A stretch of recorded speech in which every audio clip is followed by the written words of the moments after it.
மூவிஸில் feel good ஜானருக்கு ஒரு fan base இருக்க மாதிரியே புக் லவர் கூட்டத்துலேயும் சில பேர் இருப்பாங்க.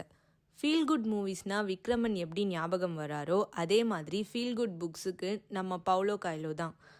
வேர்ல்டில் இப்போ இருக்க one of the best selling author. பேர் எங்கேயோ கேட்ட மாதிரி இருக்கா? அது ஒன்றும் இல்லை, நம்ம சேனல்லையே ஆல்ரெடி அவரோட மாஸ்டர் பீஸ் ஒர்க்கான அல்கெமிஸ்ட்டுக்கு வீடியோ போட்டிருக்கோம்.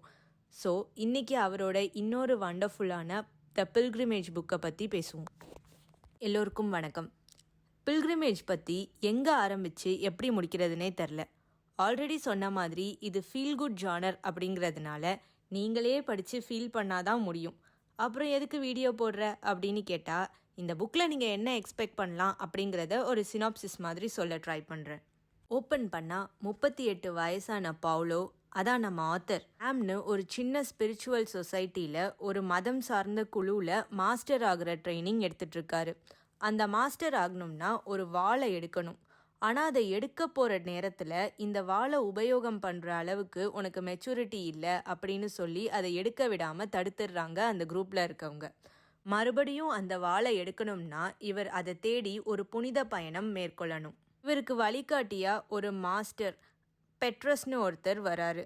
2 பேரும் இந்த பயணத்தை தொடங்குறாங்க. போகிற வழியில் பவுலோ சந்தித்த விஷயங்கள், பார்த்த மனிதர்கள், சுவாரஸ்யமான அனுபவங்கள், இது எல்லாத்தையும் தொகுத்து இந்த புக்கை எழுதியிருக்காரு. கடைசியாக அந்த வாளை கண்டுபிடிச்சாரா இல்லையா, அதை கண்டுபிடிக்கும்போது அவரோட உணர்வுகள் எப்படி இருந்தது, அதுதான் இந்த புக்கு. ஒரு பயணம் ஒரு மனுஷனுக்கு எந்த அளவுக்கு வாழ்க்கைக்கான புரிதல் கொடுக்குது அப்படிங்கிறது தான் புக்கோட கோர். நிறைய விஷயங்கள் பைபிளோட ரெஃபரன்ஸில் இருக்கும். மத உணர்வுகளை அதிகமாக வெளிப்படுத்துகிற மாதிரியான சில கருத்துக்கள் இருக்கலாம்.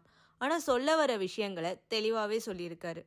எனக்கு இதில் ரொம்ப பிடிச்ச பார்ட் கடைசியில் ட்ராவல் பண்ணுறவங்களுக்கு சில டிப்ஸு கொடுத்துருப்பாரு. மேபி ட்ராவல் ஃப்ரீக்ஸுக்கு அது யூஸ்ஃபுல்லாக இருக்கலாம்.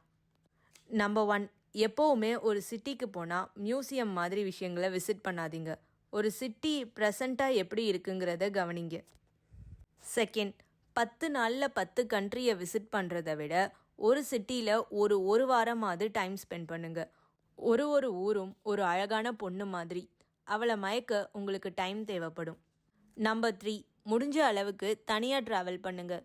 கல்யாணம் ஆயிருந்தால் ஸ்பவுஸ் கூட ட்ராவல் பண்ணுங்கள். உங்களோட பாஷை பேசுகிற ஒரு குரூப்லேயே சுற்றிக்கிட்டு ட்ராவல் பண்ணிங்கன்னா நீங்கள் கடைசி வரைக்கும் வெளியில் போய் பேசியோ பழகவோ மாட்டீங்க. 4வது, நீங்கள் ஒரு ஊரை சுற்றி பார்த்துக்கிட்டு இருக்கும்போது, இதெல்லாம் என்ன ஊர், எங்கள் ஊர் எப்படி இருக்கும் தெரியுமா அப்படின்லாம் கம்பேர் பண்ணிக்கிட்டு இருக்காதீங்க. 5வது, உங்களுக்கு பாஷையே புரியலைனாலும் நீங்கள் என்ன சொல்ல வரீங்களோ அதை இன்னொருத்தருக்கு கண்டிப்பாக உங்களால் புரிய வைக்க முடியும். ஸோ முடிஞ்ச அளவுக்கு லோக்கல் பீப்புளோட கனெக்ட் ஆக ட்ரை பண்ணுங்கள். 6வது, பொருட்களில் செலவு பண்ணுறதை விட அந்த ஊரில் இருக்க எக்ஸ்பீரியன்ஸஸ்க்கு செலவு பண்ணுங்கள். 7வது, ஒரு ஊர் தன்னோட சொந்த தன்மையை பார்ஸில் தான் காட்டும். ஸோ ஒரு பார் இல்லை காஃபி ஷாப்புக்கு போய் கான்வர்சேஷன் ஸ்டார்ட் பண்ண சொல்கிறாரு. ஆனால் இதை சீரியஸாக எடுத்துகிட்டு நம்ம டாஸ்மார்க்குள்ளே ஒருத்தன் வந்தால் அவன் நிலைமை என்ன ஆகிறது? 8th, last but not least, ஒரு பயணமும் ஒரு சாகசம் மாதிரி தான்.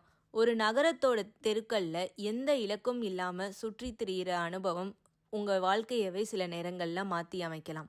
நீங்கள் பில்கிரிமேஜ் படிச்சிருந்தா உங்களுக்கு இதில் பிடிச்ச பார்ட் என்ன அப்படிங்கிறத கமெண்ட்ஸில் சொல்லுங்கள்.